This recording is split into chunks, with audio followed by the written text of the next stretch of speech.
গীতা অধ্যয়ন করব। তো গীতা কেন তৈরি হলো, তার প্রেক্ষাপট কি, সেটাই এখানে একটা সূত্র আকারে, চিত্রের আকারে তুলে ধরার চেষ্টা করেছি। তো প্রথমে মনে করো এটা একটা সাম্রাজ্য, যে সাম্রাজ্যটার নাম হলো হস্তিনাপুর। কি নাম? হস্তিনাপুর একটা সাম্রাজ্য, বিশাল বড় এক সাম্রাজ্য। সাম্রাজ্য মানে বুঝতে পারছো, বিশাল বড় অট্টালিকা, রাজপ্রাসাদ আদি সমস্ত কিছু। চন্দ্রবংশী এক রাজা ছিলেন, তার নাম হলো হস্তি। রাজা হস্তি তিনি বিশাল বড় হস্তিনাপুর সাম্রাজ্যকে, এই নগরীকে স্থাপন করেন। পরবর্তীতে তার বংশের কিছু বংশ এই প্রকার অতিবাহিত হওয়ার পর সেই বংশে এক রাজা জন্ম নেয়, যার নাম রাজা কুরু। যে রাজা কুরু তার মহিমা, তার শৌর্য, তার বীর্য, তার বুদ্ধিমত্তার দ্বারা এই হস্তিনাপুর রাজ্যকে আরো প্রসারিত করে, হস্তিনাপুরের গৌরবকে আরো উজ্জ্বল করে। যার কারণে সেই রাজা কুরুর নাম অনুসারে এই বংশটার নাম হয়ে গেল কুরু বংশ। কি বংশ? কুরু বংশ নাম হয়ে গেল। তো মূলত এটা চন্দ্র বংশের অন্তর্গত। তো সেই কুরু বংশের তার নাম অনুসারে নাম হয়ে গেল কুরু বংশ। আর এই কুরু বংশের পরবর্তীতে এক মহান শক্তিশালী রাজা আসে, যার নাম হলো রাজা শান্তনু। এই যে রাজা শান্তনু, তিনি একদিন মৃগয়া করতে বেরিয়েছেন। মৃগয়া মানে পশু শিকার করা। তো নিয়ে এই প্রকার পশু শিকার করতে করতে তিনি গঙ্গার তীর ধরে হেঁটে যাচ্ছেন। যেতে যেতে তিনি গঙ্গা নদীর তীরে অপূর্ব সুন্দরী এক রমণীকে দেখেন এবং সেখানে তাকে দেখে তিনি তার কাছে উপস্থিত হন, গিয়ে তাকে বিবাহের প্রস্তাব দেন। যখন রাজা শান্তনু তাকে বিবাহের প্রস্তাব দেন, তখন সেই সুন্দরী রমণী এক শর্ত রাখেন, তোমাকে আমি বিয়ে করতে পারি, কিন্তু আমার একটাই শর্ত, আমি যে কাজ করব সেটা তোমাকে মেনে নিতে হবে। তুমি কখনোই আমার কাজের বিরোধিতা করতে পারবে না, না তো কোনো প্রশ্ন করবে সেটাও করতে পারবে না। রাজা মনে মনে ভাবলেন, এত সুন্দর রমণী, তাকে পাওয়ার জন্য আমি সব করতে পারি। তখন তিনি রাজা শান্তনু সেই সুন্দরী রমণীকে বিবাহ করে নিলেন। কিন্তু দেখা গেল সেই সুন্দরী রমণীর সঙ্গে বিবাহের পর তার প্রথম সন্তান জন্ম নিল। জন্ম নেওয়ার সঙ্গে সঙ্গে সেই তার স্ত্রী, রাজা শান্তনুর স্ত্রী, তিনি সেই সন্তানটাকে নিয়ে গিয়ে গঙ্গায় ভাসিয়ে দিল। রাজা দেখে বড় কষ্ট হচ্ছে, কিন্তু কিছু বলতে পারছেন না, কথা দিয়েছেন কিছু বলতে পারবেন না। এমনি করে একটি, দুটি, তিনটি, চারটি, পাঁচটি, ছটি, সাতটি সন্তান জন্ম নেওয়ার পর পর গঙ্গার জলে ভাসিয়ে দেয়। কিন্তু রাজা দেখলেন যখন অষ্টম সন্তান জন্ম নিল, আর অষ্টম সন্তানকেও যখন গঙ্গাতে ভাসাতে যাবে, তখন রাজা শান্তনু আর নীরব থাকতে পারে না। তখন তিনি বলে, আরে তুমি কে? তুমি কি কোনো মা? কোনো মা কি পারে তার সন্তানকে এই প্রকার গঙ্গাতে ভাসিয়ে দিতে, মেরে ফেলতে পারে? তখন মৃদু হেসে, তখন তার স্ত্রী, এতদিন পরিচয় দেননি তিনি কে, তখন তিনি পরিচয় দিলেন, হে রাজা, আমি বস্তুত দেবী গঙ্গা। যে গঙ্গা, যে দেবী, আমি হলো সেই হলো দেবী গঙ্গা। আর আমি এ জগতে আপনাকে বিয়ে করেছি একটা বিশেষ কারণের জন্য। কোন সেই কারণ? অষ্টবসু তারা পূর্বে অভিশপ্ত হয়েছিল, আর অষ্টবসুকে উদ্ধার করবার জন্য দেবী গঙ্গা মর্তভূমিতে আসেন এবং তাদেরকে পুত্ররূপে জন্ম দিয়ে এক এক করে পুত্রের জন্ম দেন এবং গঙ্গাতে বিসর্জনের মাধ্যমে সে অষ্টবসুর 7জন বসুকে মুক্তি দিয়ে তাদের ধামে পাঠিয়ে দিলেন। কিন্তু অষ্টম বা শেষ যে পুত্র, যে অষ্টম যে বসু, তাকে যখন জলে দিতে যাবেন, তখন তো রাজা শান্তনু নিষেধ করলেন, আরে তুমি দিও না, এ কেন করছো? তখন দেবী গঙ্গা বলে, ঠিক আছে, আমি আপনার এই অষ্টম পুত্রকে আমি আপনার কাছে সঁপে দিচ্ছি, আপনি একে লালন পালন করুন, বড় করুন। আপনি যে চাইছেন আপনার রাজ্যের উত্তরাধিকার থাকবে, আপনার অবর্তমানে রাজ্যকে পরিচালনা করবে, তো বেশ, আমি এই পুত্রকে আপনাকে দিয়ে গেলাম। দিয়ে সঙ্গে সঙ্গে রাজাকে বললেন, হে রাজা, আপনার সাথে আমার চুক্তি ছিল, আপনি আমার কোনো কাজে বাধা দেবেন না, আর যদি কখনো বাধা দেন তবে তো আমি থাকবো না। তো চুক্তি অনুসারে আপনি আমার কাজে বাধা দিয়েছেন, তো আপনার পুত্র আমি আপনাকে দিয়ে গেলাম, কিন্তু আমি চলে গেলাম। এই বলতে বলতে তিনি তো গঙ্গার মধ্যেই ছিলেন, পুত্রকে হাতে দিয়ে দিয়েছেন, সঙ্গে সঙ্গে তার চোখের নিমেষে তিনি জল রূপে পরিণত হয়ে গেলেন, সঙ্গে সঙ্গে দেবী গঙ্গা জলে রূপান্তরিত হয়ে গেল। রাজা শান্তনু খুব কাঁদলেন, খুব দুঃখ পেলেন। তখন আর কি করার, তখন তিনি পুত্রকে কোলে নিয়ে তিনি রাজ্যে ফিরে এলেন এবং তার নাম দিলেন দেবব্রত। কি নাম দিলেন? দেবব্রত তার নাম দিলেন। রাজা শান্তনু তার জ্ঞান বুদ্ধি অস্ত্রবিদ্যার দ্বারা তার পুত্রকে একদম সুন্দরভাবে সাজিয়ে তুললেন। দেখতে দেখতে দেবব্রত যুবক হলো, শৌর্য বীর্যে অনেক পারঙ্গম হলো। ভগবান পরশুরামের কাছ থেকে তিনি অস্ত্র শিক্ষা গ্রহণ করলেন। এই প্রকারে যখন তিনি রাজ্যে অভিষেক হবেন, ঠিক তার পূর্বের কথা, রাজা শান্তনু একদিন তিনি মৃগয়া করবার জন্য জঙ্গলে গেছেন। এবার জঙ্গলে পশু শিকার করতে করতে তিনি যমুনা নদীর তীর ধরে চলছেন। আর যমুনা নদীর তীর ধরে চলতে চলতে তিনি সেখানে উপলব্ধি করলেন অপূর্ব সুন্দর একটা সুগন্ধ। কোথা থেকে আসছে এটা তিনি খুঁজতে খুঁজতে দেখলেন যমুনার তীরে অপূর্ব সুন্দরী একটি রমণী, এবং তার অঙ্গ থেকেই সুগন্ধটা আসছে। তখন তিনি তার কাছে গেলেন, গিয়ে জিজ্ঞাসা করলেন, কে গো সুন্দরী, তোমার নাম কি? বলে, আমার নাম সত্যবতী।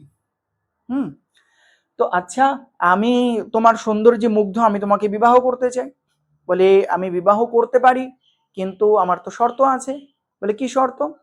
বলে, আপনি তো রাজা, আপনার তো বহু পত্নী হতে পারে, কিন্তু আমার শর্ত এটাই যে আমার গর্ভে যে সন্তান জন্ম নেবে তাকেই কিন্তু রাজ সিংহাসনে বসতে দিতে হবে। আপনি যদি এই মর্মে রাজি থাকেন তবে বিয়ে করবো, নাহলে বিয়ে করবো না। রাজা বললেন, এ কি করে সম্ভব? আমার পুত্র দেবব্রত সে যোগ্য, কিছুদিন বাদেই তার রাজ্যাভিষেক হবে, সে যুবক, আমি কি করে এখন তাকে বঞ্চিত করি? করতে পারবো না। তখন শান্তনু সেখান থেকে চলে যায় রাজ্যে। কিন্তু রাজ্যে গেলে কি হবে, তার মন তো সেই সুন্দরীর প্রতি রূপ লাবণ্য আকর্ষিত হয়ে আছে, সে রাজ্য পরিচালনা করতে পারছে না, তার মন বড় চঞ্চল হয়ে আছে। এই প্রকার তার ক্ষুধা তৃষ্ণা চলে গেল, খাওয়া দাওয়া না হলে তো শরীর ক্ষীণ হয়ে যায়। এই প্রকার গঙ্গাপুত্র দেবব্রত তিনি এটা দেখতে পেলেন বাবার কিছু একটা হয়েছে।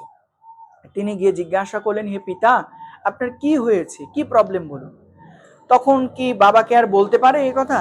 তখন বলে, না না পুত্র, আমার তেমন কিছু হয়নি, কোনো সমস্যা নেই, ঠিক আছে। এখন দেবব্রত মানে রাজা শান্তনুর পুত্র, তিনি বাবার এই প্রকার বিরূপ আচরণ দেখে বুঝতে পারলেন কিছু না কিছু হয়েছে। তখন গুপ্তচরের মাধ্যমে সংবাদ নিয়ে জানতে পারলেন তিনি সত্যবতী নামে এক সুন্দরী রমণীর প্রতি আসক্ত। তখন তিনি কি করলেন, তার কাছে গেলেন এবং গিয়ে বললেন, আমার পিতা আপনাকে বিবাহ করতে চাই, তো আপনি কেন করতে চান না? বলে, আমিও তো করতে চাই, কিন্তু শর্ত একটাই, আমার গর্ভজাত সন্তানকে যদি তোমার পিতা রাজ সিংহাসনে বসান তবে আমি তোমার পিতাকে বিবাহ করতে পারি। সঙ্গে সঙ্গে তখন দেবব্রত প্রতিজ্ঞা করলেন, আমি প্রতিজ্ঞা করছি আমি জীবনে কোনোদিন আমি রাজ সিংহাসনে বসবো না। শুধু আমি রাজ সিংহাসনেই বসবো না, শুধু তাই নয়, আমি কখনো বিবাহ করব না। কারণ এই বিবাহ করলে আমার যে সন্তান জন্ম নেবে তাদেরও তো অধিকার থাকতে পারে, আমি যদি বিবাহই না করে সন্তান আসবে না, আর কোনো অধিকারও থাকবে না। তাই আমি প্রতিজ্ঞা করলাম, এক তো আমি রাজ সিংহাসনে বসবো না, দুই আমি বিবাহ করব না। এই ভীষণ প্রতিজ্ঞা করলেন, তাই দেবব্রতের নাম হয়ে গেল ভীষ্ম। কি নাম হয়ে গেল? দেবব্রত ভীষ্ম। যেহেতু ভীষণ প্রতিজ্ঞা করেছিলেন তাই নাম হলো ভীষ্ম। এখন এই দেবব্রত ভীষ্ম তার পিতার কাছে এসে তার প্রতিজ্ঞার কথা বললেন। তখন পিতা বললে, পুত্র, তুমি আমার জন্য, আমার সুখের জন্য এত বড় ত্যাগ স্বীকার করলে, তবে আমিও তোমাকে আশীর্বাদ করলাম, তুমি ইচ্ছা মৃত্যুর অধিকারী হলে। তুমি যদি চাও তো তুমি দেহ নষ্ট করতে পারো, তুমি মৃত্যুবরণ করতে পারো। তুমি যদি চাও তুমি বেঁচে থাকবে, তুমি মরবে না, তুমি এই শরীরেই থাকবে, স্বয়ং যমরাজের ক্ষমতা নেই তোমাকে নিয়ে যাওয়া, আমি তোমাকে আশীর্বাদ করলাম। যার কারণে এই দেবব্রত ভীষ্মদেবের ছিল ইচ্ছা মৃত্যুর বর। কে দিয়েছিলেন? তার পিতা শান্তনু। বেশ, এখন এরপর মহা ধুমধাম সহকারে সত্যবতীর সঙ্গে রাজা শান্তনুর বিবাহ হলো। তখন সত্যবতীর গর্ভে দুটি পুত্র জন্ম নেয়, এক চিত্রাঙ্গদ, দুই বিচিত্র বীর্য। কটি সন্তান? কে কে? বেশ, কিন্তু এই চিত্রাঙ্গদ এ ছিল বড় উদ্ধত, এ সাধু সন্তদের সম্মান করত না, অহংকারী হয়ে প্রকাশ করত। বস্তুত চিত্রাঙ্গদকে কিছুদিন বাদে, এদের জন্মের কিছুদিন বাদে রাজা শান্তনু মারা যান। তখন এরা যেহেতু ছোট ছোট, দেবব্রত ভীষ্মদেব তিনি রাজ্য পরিচালনা করছেন, কিন্তু রাজার আসনে চিত্রাঙ্গদকে বসিয়েছেন যেহেতু সে বড়। কিন্তু চিত্রাঙ্গদ তিনি সামান্য অস্ত্রবিদ্যা বা রাজ আসনে বসে অভিমানী হয়ে যায়, তখন গুরুজনদের অবজ্ঞা অশ্রদ্ধা করতে লাগে। দেবব্রত ভীষ্ম অনেক বোঝান, ভাই এটা উচিত নয়, সাধু সন্তদের সম্মান করো, মুনি ঋষিদের আদর্শ নিয়ে চলো। কার কথা কে শোনে? অভিমানে মত্ত হয়ে যায়। একদিন কি হলো, তার পাপের শাস্তি স্বয়ং তার সম্মুখে উপস্থিত হলো। এই চিত্রাঙ্গদ নামে এক গন্ধর্ব রাজা ছিলেন। রাজা একদিন এসে বললে, তুমি আমার নামে তুমি নিজের নামকে পরিচালিত করছো, তো আমার মতো আগে হও, আমার মতো যোদ্ধা হও, তোমাকে আমি যুদ্ধে আহ্বান করলাম, তুমি আমার সঙ্গে যুদ্ধ করো। আগেকার দিনে এই নিয়ম ছিল, যার সঙ্গে যুদ্ধের আহ্বান করবে সে যদি রাজি হয় তার সঙ্গে যুদ্ধ হবে, অন্য কারোর সাথে যুদ্ধ হবে না। তো যার কারণে চিত্রাঙ্গদ বলে, আরে আমি রাজা, তুমি গন্ধর্ব হয়ে আমার সঙ্গে যুদ্ধ করতে চাও? অহংকারে মত্ত হয়ে যুদ্ধে সাই দিয়ে দিল। প্রবল যুদ্ধ হলো, কিন্তু গন্ধর্বরাজ চিত্রাঙ্গদের কাছে রাজা চিত্রাঙ্গদ পরাজিত হয়ে গেল এবং মৃত্যুবরণ করল, মারা গেল। এখন রাজা ছাড়া রাজ্য কি করে চলে? তখন এই বিচিত্র পূর্য অনেকটাই ছোট, তখন এই বিচিত্র বীর্যকে রাজ আসনে বসিয়ে দেন দেবব্রত ভীষ্মদেব। কিন্তু রাজ কার্য পরিচালনা করছেন মূলত ভীষ্মদেব। এখন এই বিচিত্র বীর্য যখন একটু বড় হয়েছেন, তখন রাজবংশ এগিয়ে নিয়ে যাওয়ার জন্য তাকে তো বিবাহ দিতে হবে। তখন এনার বিবাহ দেওয়া হলো। কটি বিবাহ? দুটি বিবাহ, এক অম্বিকা, দুই অম্বালিকা। কে কে? অম্বালিকা, দুজনের সঙ্গে বিবাহ দেওয়া হলো। এই যে অম্বিকার অম্বালিকার সঙ্গে বিবাহ হলো বটে, কিন্তু কিছুদিন বাদে বিচিত্র বীর্য মারা গেল, দুরারোগ্য ব্যাধিতে আক্রান্ত হয়ে সেও মারা গেল। কিন্তু রাজবংশ কে এগিয়ে নিয়ে যাবে? রাজপুত্র তো জন্ম নেয়নি, তো মহাসংকট। এদিকে একটি কথা বোঝার জন্য বলছি, এই যে সত্যবতী, এই সত্যবতী ঋষি পরাশরের কৃপাতে তিনি একটি পুত্রকে জন্ম দিয়েছিলেন, যার নাম হলো মহর্ষি কৃষ্ণ দ্বৈপায়ন বেদব্যাস। তার নাম কি? শর্ট নেম বেদব্যাসজি। এই সত্যবতীর পুত্র তাহলে কে? বেদব্যাস।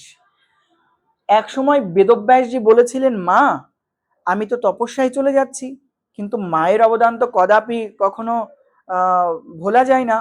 যদি কখনো আপনার কোনো প্রয়োজন হয়, আপনি শুধু মনে মনে আমাকে স্মরণ করবেন, আমি আপনার সেই সময় আপনার কাছে উপস্থিত হব। তখন সত্যবতী বিপদে পড়েছেন, রাজবংশ কি করে চলবে? রাজা দেবব্রত তো ভীষ্ম প্রতিজ্ঞায় করেছেন রাজাসনে বসবেন না। তখন তিনি সত্যবতী তিনি বেদব্যাসকে স্মরণ করেন। বেদব্যাস এসে উপস্থিত হন, মা আদেশ করুন আমি কি করতে পারি? তখন বলে, পুত্র তুমি আমাদের রাজবংশকে এগিয়ে নিয়ে যাওয়ার জন্য ব্যবস্থা করো। তখন সেই বেদব্যাসজি বলে, মা আমার কাছে দিব্য তপস্যার শক্তি আছে, আপনি আপনার যে বৌমাগণ আছেন তাদেরকে আমার কাছে এক একজন করে পাঠান, আমি আমার তপস্যার শক্তির দ্বারা তাদেরকে সন্তান দান করব। কিসের দ্বারা?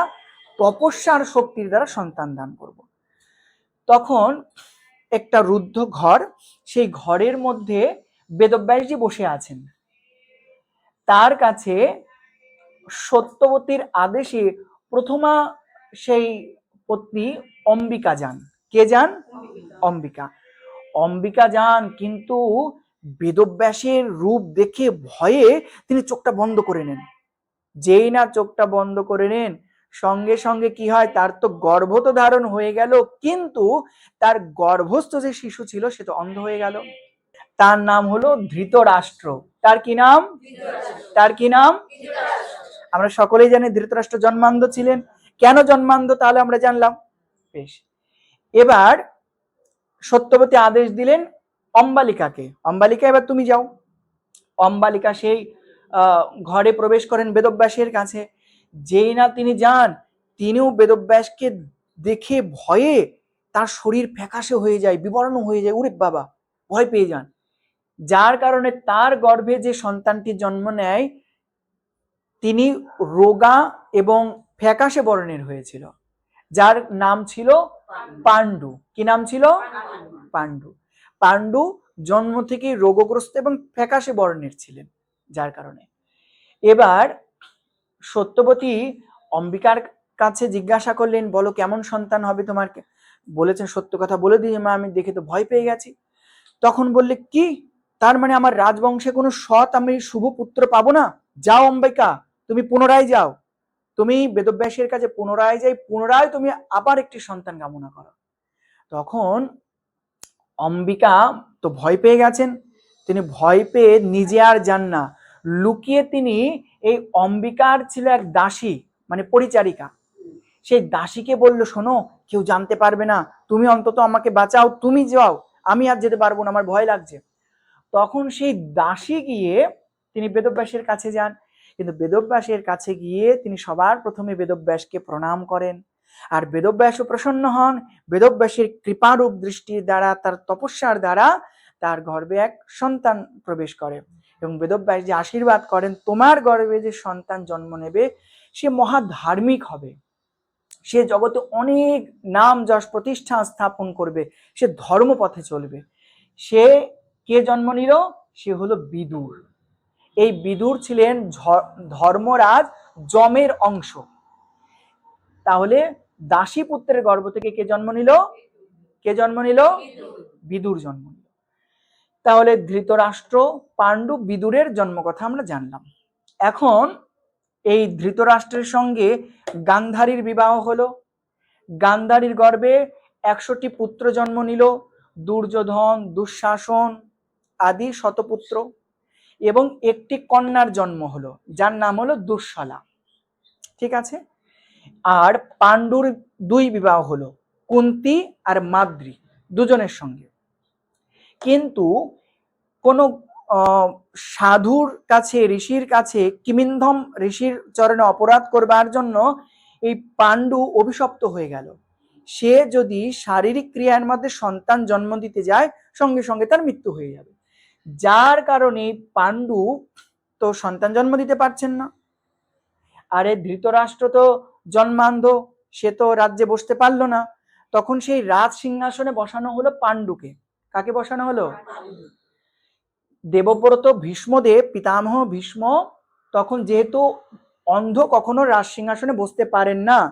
ধৃতরাষ্ট্র বড় হলে কি হবে? জন্মান্ধ ছিল, যার কারণে পাণ্ডুকে রাজ সিংহাসনে বসিয়ে দিলেন।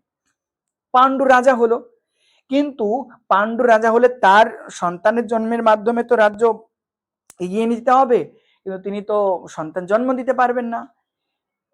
এই পাণ্ডুর প্রথম স্ত্রীর নাম কি? কি নাম? দ্বিতীয় স্ত্রীর নাম? এই কুন্তী তার বিবাহের পূর্বে তিনি তোমার দুর্বাসা ঋষির অনেক সেবা করেছিলেন একবার, যার কারণে দুর্বাসা ঋষি তাকে আশীর্বাদ দিয়ে একটি মন্ত্র দিয়েছিলেন এবং বলেছিলেন, এই মন্ত্র তুমি জপ করলে, যে দেবতাকে উদ্দেশ্য করে জপ করবে, সেই দেবতা তোমাকে তার শক্তি প্রদত্ত পুত্র দান করবে। এখন কুন্তী তার স্বামীকে বললেন, চিন্তা করতে হবে না, আমার কাছে দিব্য মন্ত্র আছে। আর এই মন্ত্রকে বিবাহের পূর্বে তিনি পরীক্ষা করবার জন্য সূর্য নারায়ণকে আরাধনা করেন, এবং সূর্য নারায়ণ তাকে একটি সন্তান দিয়েছিলেন, যার নাম হলো কর্ণ। যার নাম কি? কর্ণ। এটা হলো কুন্তী দেবীর বিবাহের আগের সন্তান। কিন্তু যেহেতু বিবাহের আগে সন্তান হলে এই জগতে কি হয়? অসতী বলবে। যার কারণে নিজের দুঃখকে বুকে চেপে ধরে সেই কর্ণকে তিনি জলে ভাসিয়ে দিয়েছিলেন। তো কুন্তী পরবর্তীতে ধর্মরাজ যমরাজকে স্মরণ করে যুধিষ্ঠির মহারাজকে জন্ম দিয়েছিলেন। পবনদেব মানে বায়ুদেবকে স্মরণ করে ভীমকে জন্ম দিয়েছিলেন এবং ইন্দ্রদেবকে স্মরণ করে অর্জুনকে জন্ম দিয়েছিলেন। কিন্তু মাদ্রি সে তো সন্তান লাভ করতে পারলো না, তার অন্তরে খুব দুঃখ। তখন কুন্তী বললেন, বোন তুমি কেন দুঃখ পাচ্ছ?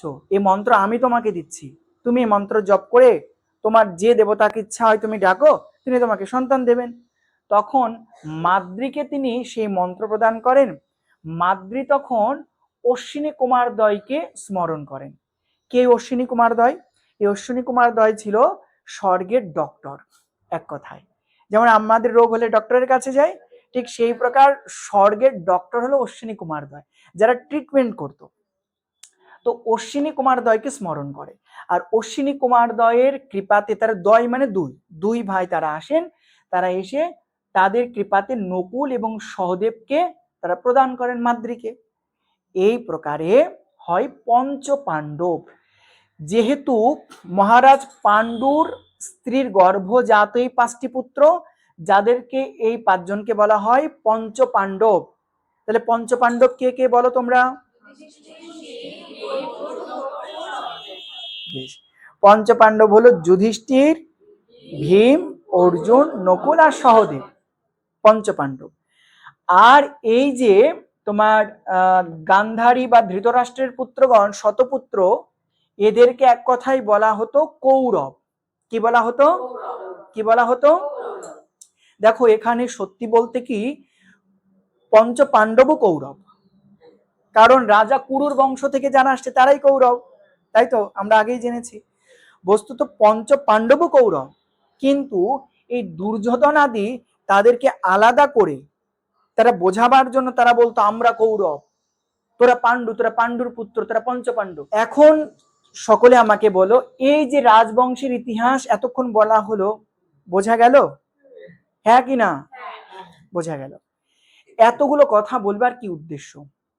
কারণ এই গীতামৃত কথাটার যে উদ্দেশ্য হয়েছিল, এই যে বিশাল বড় রাজ্য দেখছো হস্তিনাপুর, এই হস্তিনাপুরের ভেদাভেদ নিয়ে, ভাগ নিয়ে। এখন তো দুটো ভাগ হয়ে গেল, এক তো কৌরব,